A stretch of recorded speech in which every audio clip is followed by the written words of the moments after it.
The first sign that something was wrong came from a sound I couldn't place, a low, steady grinding that didn't belong to wind or wildlife. I was standing near the fence line early that morning, listening to the land wake up the way it always had, when that noise cut through the quiet like a mistake that hadn't realized it was one yet. At first, I thought it was distant roadwork. Development had been inching closer for years, and I'd learned to tolerate the occasional echo of progress. But this was closer, too close. When I followed the dirt track that curved toward the southern edge of my property, the ground felt different under my boots, packed flatter than it should have been, as if it had already begun to forget me. Beyond a thin line of scrub trees, I saw the first machine, then another. Bright stakes dotted the soil in straight, confident lines. Someone had measured this land carefully. Someone had planned. By the end of that week, it became clear what those lines were meant for. Not one house, not a handful. The site plans posted on a temporary board showed a full residential layout, streets, lots, drainage, everything accounted for. The total count sat neatly in the corner of the diagram. 99 homes. 99. I remember standing there longer than I needed to, rereading the number as if it might change. This land had been open for decades. Unused, yes, but not abandoned. I'd kept it that way on purpose. Space like this has value that doesn't show up on forms. I didn't call anyone, not yet. Instead, I watched. I took photographs from different angles, noted dates, paid attention to how confidently the workers moved. No one asked who I was. No one checked boundaries. They worked like permission had already been granted, like silence itself counted as consent. A few days later, I met her. She introduced herself as the HOA representative overseeing the development. Calm voice, neutral expression. She spoke in timelines and approvals, referring to the project as if it were already complete in every way that mattered. When I mentioned the land, she smiled politely and said their paperwork was thorough. Everything had been reviewed, everything aligned. She didn't ask me to sign anything. She didn't ask me to stop them, and I didn't tell her to leave. Construction continued. Foundations began to form where tall grass used to bend in the wind. The count stayed the same, 99 homes, but the scale felt larger every day.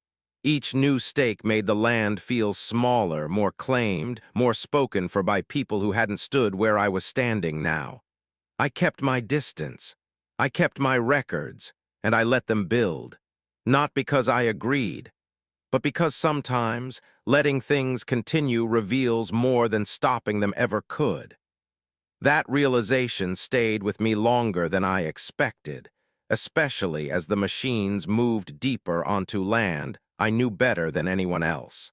I realized how far things had gone the morning I noticed the survey flags had been replaced with stakes thick enough to lean on. That small upgrade said more than any posted notice ever could. Temporary markings don't get reinforced unless someone plans to stay. I started walking the perimeter every day after that. Same boots, same route, different feeling. The dirt road that cut across the lower field was no longer just a path.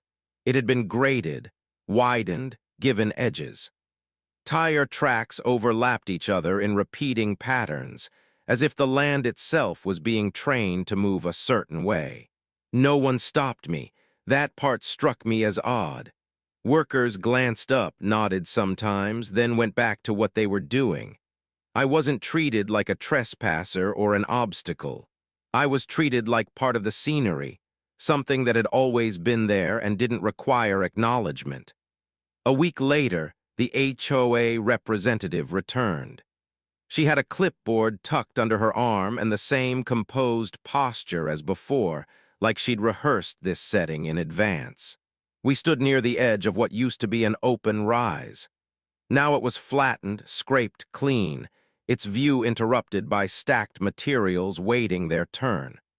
She spoke carefully, explaining phases and timelines, referring to the project by its internal designation rather than its size.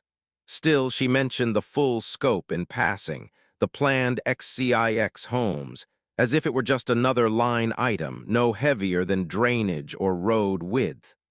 I asked her how the boundaries had been confirmed. She didn't hesitate. She said the records indicated continuity. Old filings, overlapping assumptions, historical usage. Her tone suggested this wasn't a debate so much as a summary of conclusions already reached. She wasn't dismissive. She was certain. That certainty was the most unsettling part. I didn't argue. I didn't raise my voice or correct her language. I asked for copies. She promised to send them. I wrote down the date and time of the conversation after she left, noting how she'd stood just inside what I knew was my line, heels planted like punctuation marks. By the end of that month, the framework of several homes was visible from the road. Not complete structures yet, but outlines, angles catching the light where nothing had stood before. The count was still the same. The ambition hadn't changed. Only the visibility had. At night, the property sounded different, fewer insects, more distant engines humming even after sunset.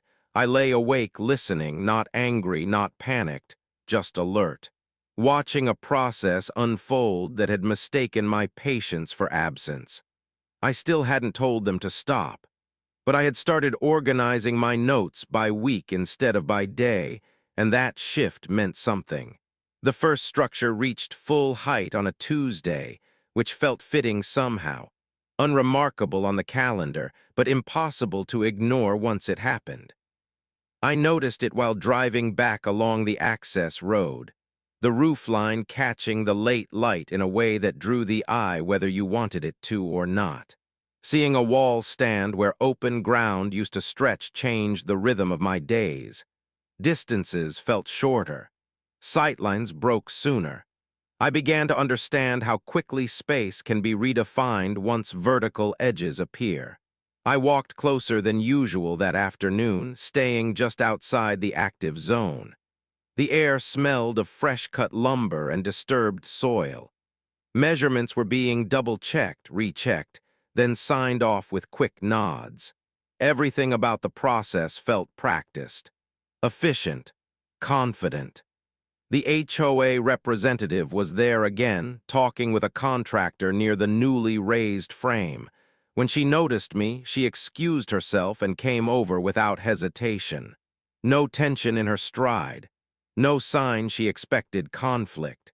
She mentioned progress with the kind of satisfaction that comes from keeping things on schedule.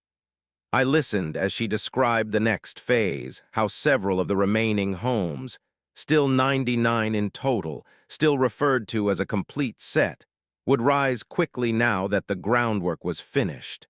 I asked her if anyone had raised concerns. She paused for the first time since I'd met her, just a moment. Then she said no, not formally.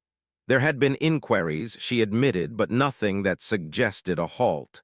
Her eyes flicked briefly toward the structure behind us, as if its existence served as proof. I wondered then how much construction itself functions as an argument, how visible effort can outweigh invisible ownership. Paper sits quietly in drawers, but walls announce themselves. That evening, I spread my documents across the table at home. Old purchase records, survey maps, correspondence that had once seemed routine. I didn't feel rushed, but I did feel deliberate. There's a difference. One leads to mistakes. The other leaves room for clarity. Outside, the land was still mostly dark. The stars hadn't changed, even if the ground below them had. I stepped out for a moment and looked toward the new structure. It blocked a portion of the horizon I'd grown used to seeing. I thought about stopping them, about walking up the next day and making it plain. But the image felt incomplete, like an answer that skipped a few steps. Instead, I waited. By the end of the week, 3 more frames were up. The pattern was forming, lot by lot, each one reinforcing the assumption that the matter had already been settled. I made one adjustment of my own. I started carrying a small notebook instead of relying on memory.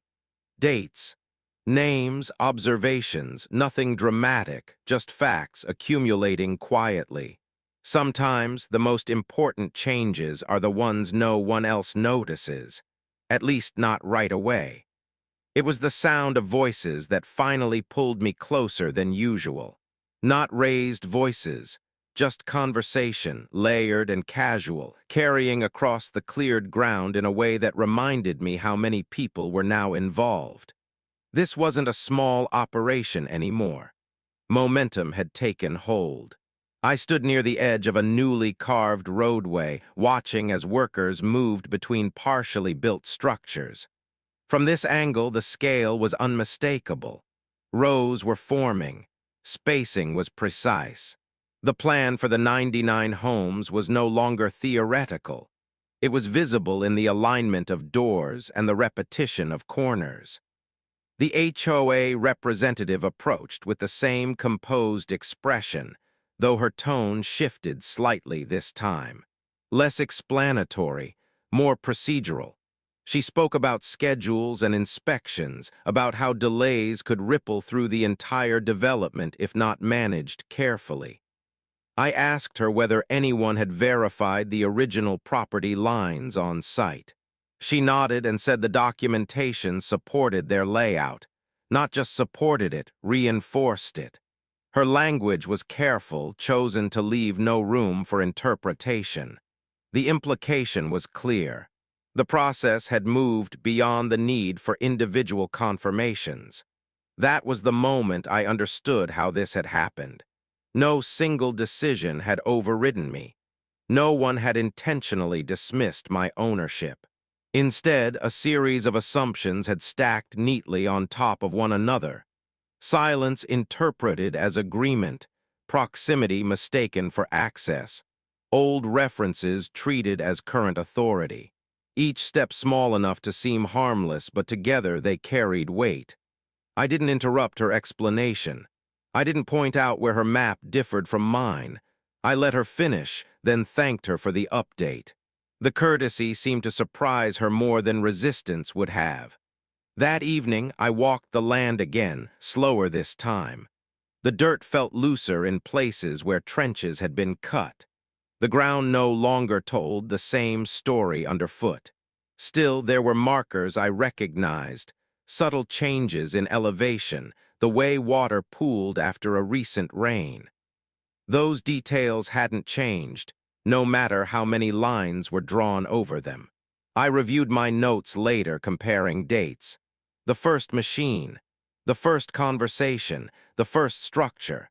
A pattern emerged not in what they'd done, but in what they'd assumed I wouldn't do.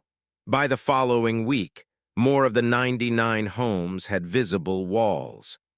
The development had a presence now, something you could point to, something others had begun to talk about as if it were inevitable.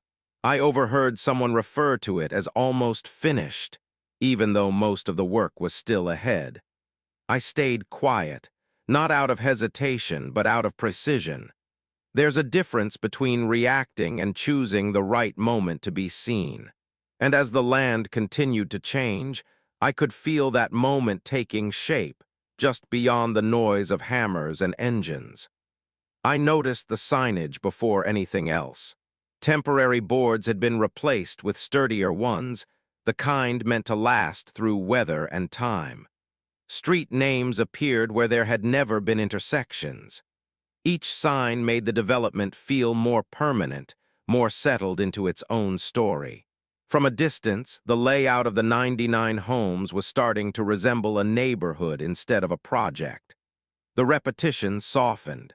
Small variations appeared, slight shifts in orientation, modest changes in spacing. These details gave the impression of intention rather than intrusion. I stood near the highest point of the property one afternoon, a place that used to offer an uninterrupted view across open land. Now the view stopped early, caught by roofs and framing. The horizon had been pulled closer. The HOA representative met me there later that day. She seemed more relaxed than before, as if the visible progress had eased whatever uncertainty might have existed at the start. She spoke about how quickly the remaining phases would move now that the groundwork was complete. The number stayed the same, XCIX homes, referenced almost casually, as though repetition itself made it unremarkable. I asked her if the homeowners had been informed about the land's history. She said the disclosures covered what was required. Her answer was technically complete, but it avoided the deeper question. We both recognized that though neither of us addressed it directly, what struck me then was how much trust she placed in process.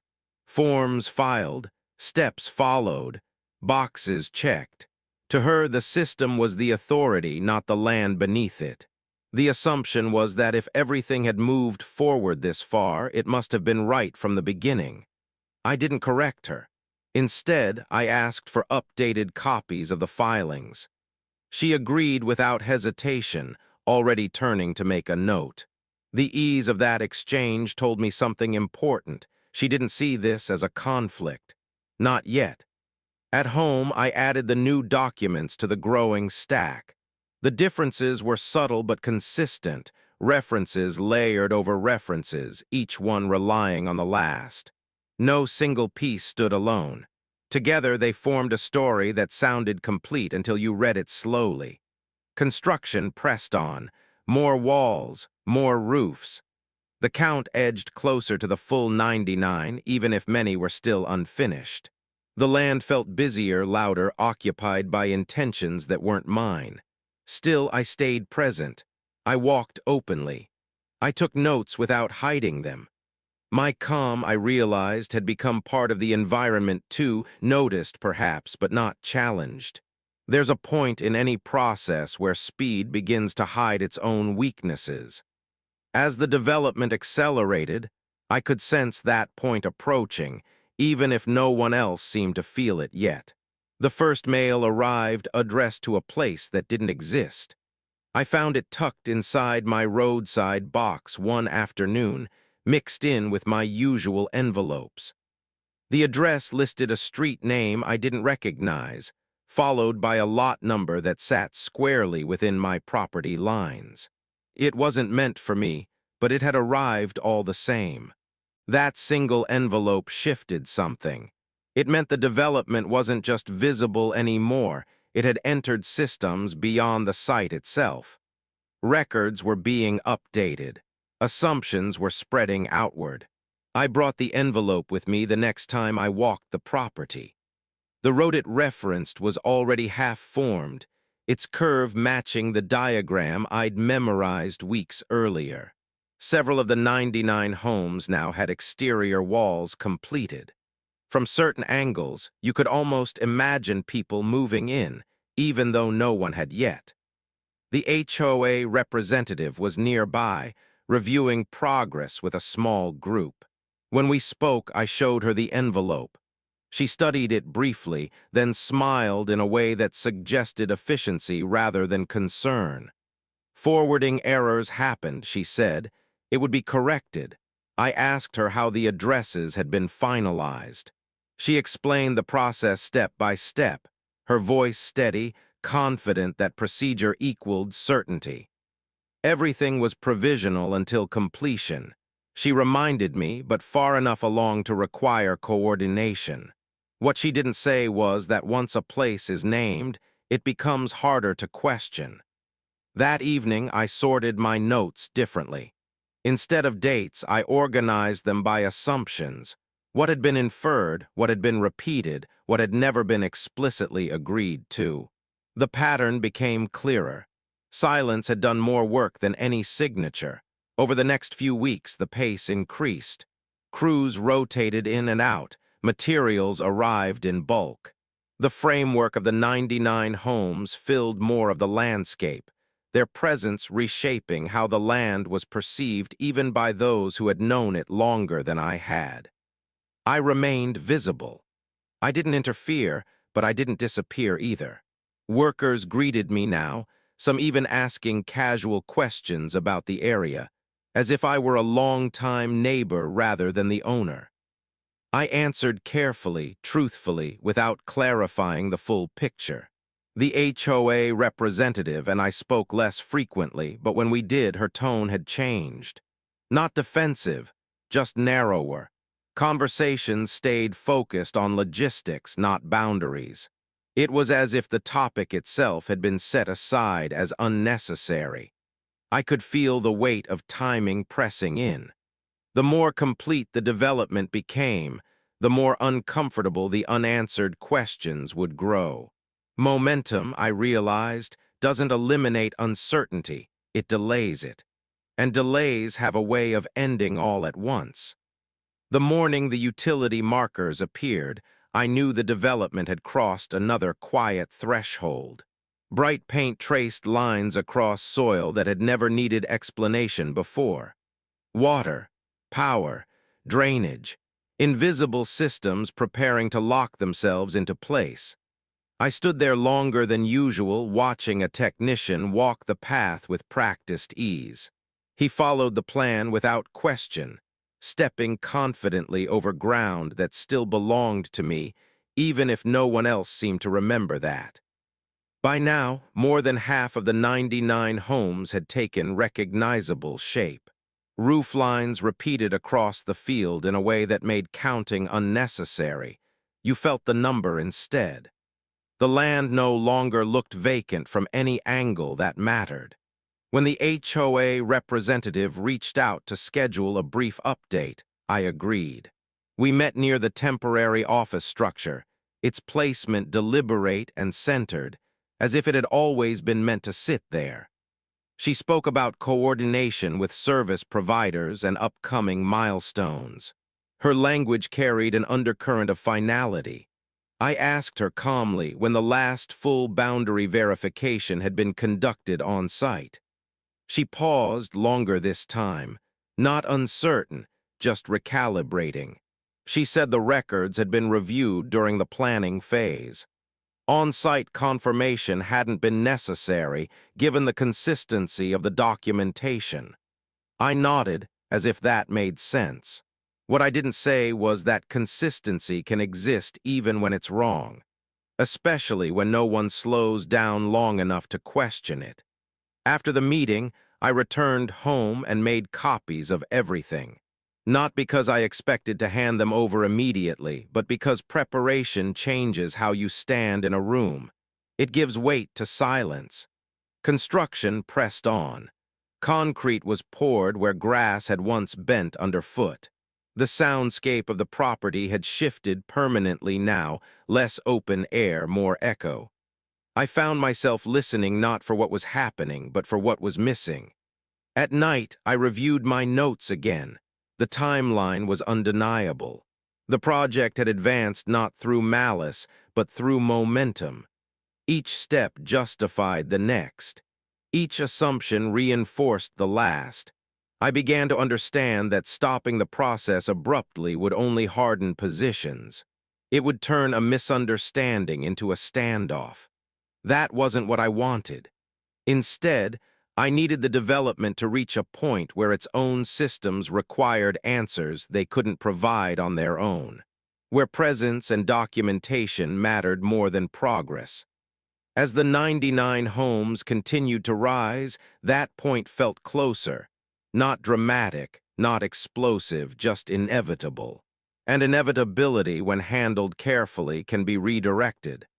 The change was subtle enough that most people missed it, but I felt it immediately. The work started hesitating, not stopping, just pausing in places where it hadn't before.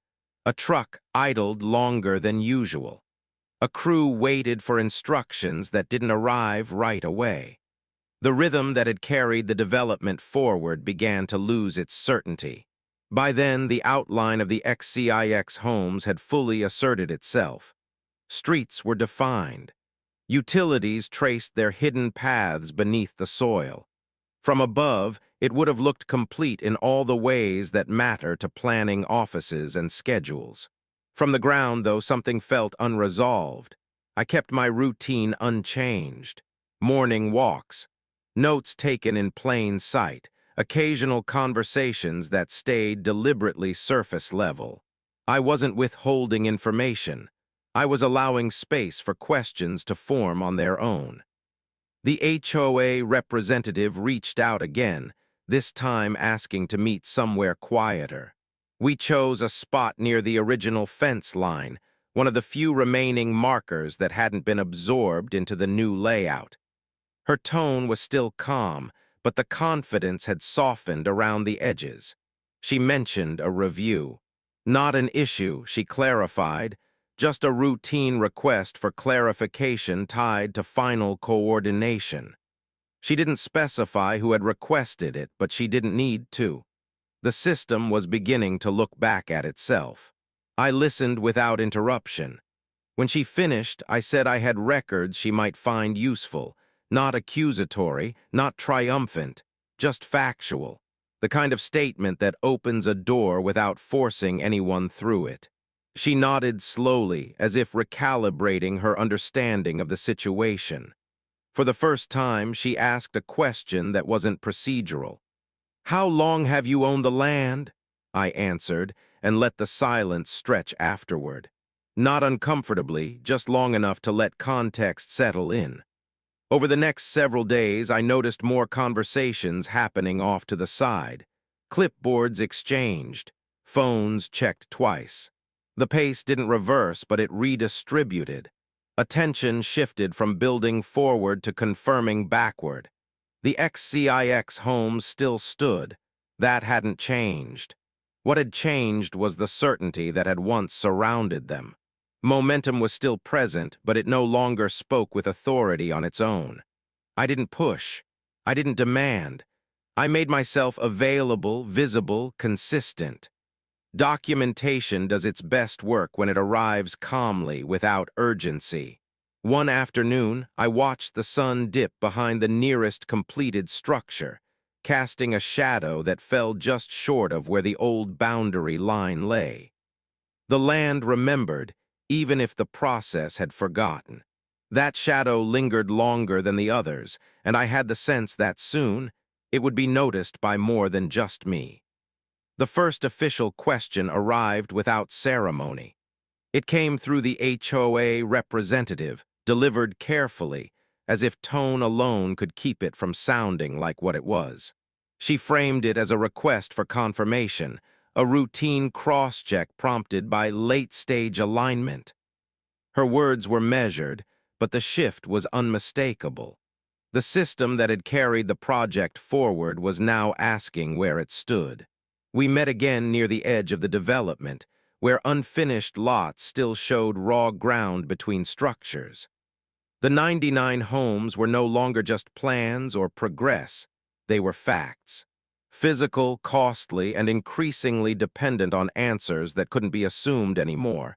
She asked if I would be willing to share my documentation. I said yes, not immediately, not dramatically. Just yes, as if that had always been the natural next step. We sat at a temporary table inside the site office.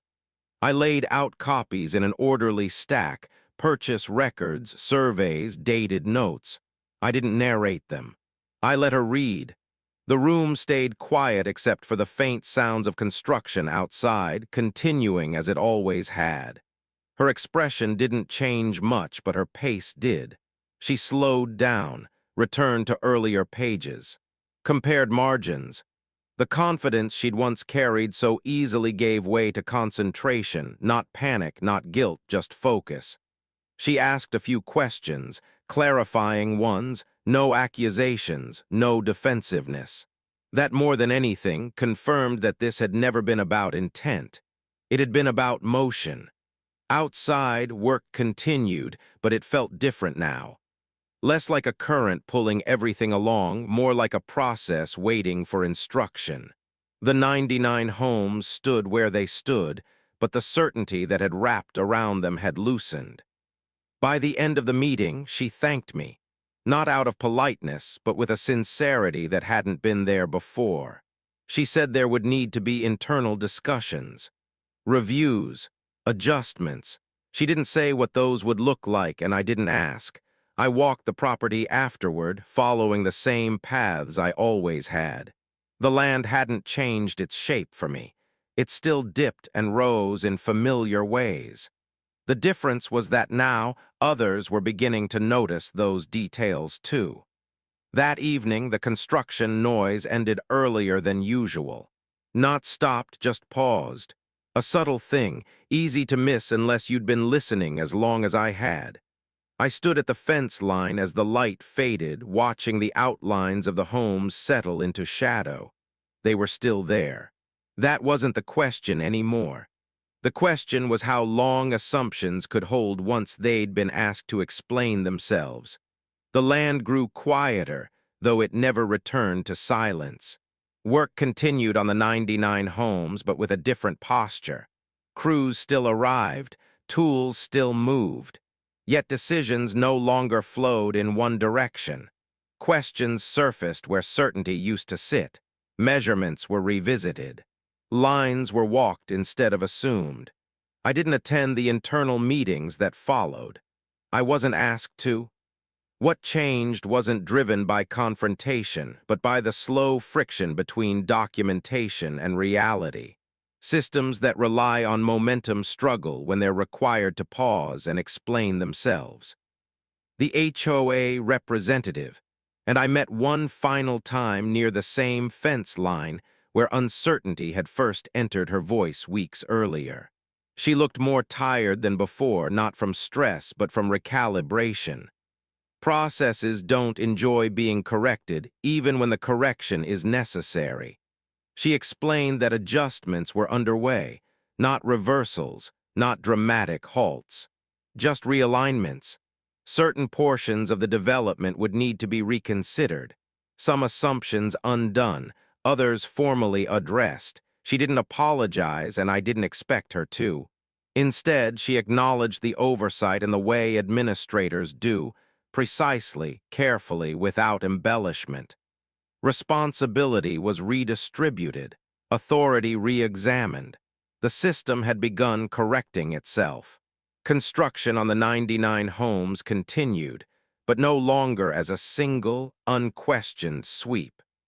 The land I owned was no longer invisible within the paperwork. It had re-entered the conversation simply by being documented, present, and undeniable.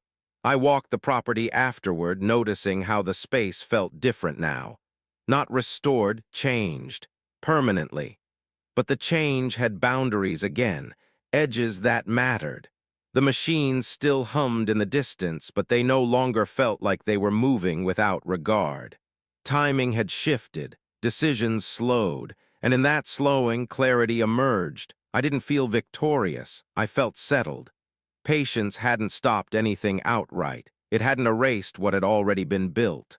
What it had done was remove the illusion that progress alone grants permission. Once that illusion faded, everything else followed naturally. The land remained mine, not because I fought for it loudly, but because I stayed present long enough for assumptions to unravel on their own.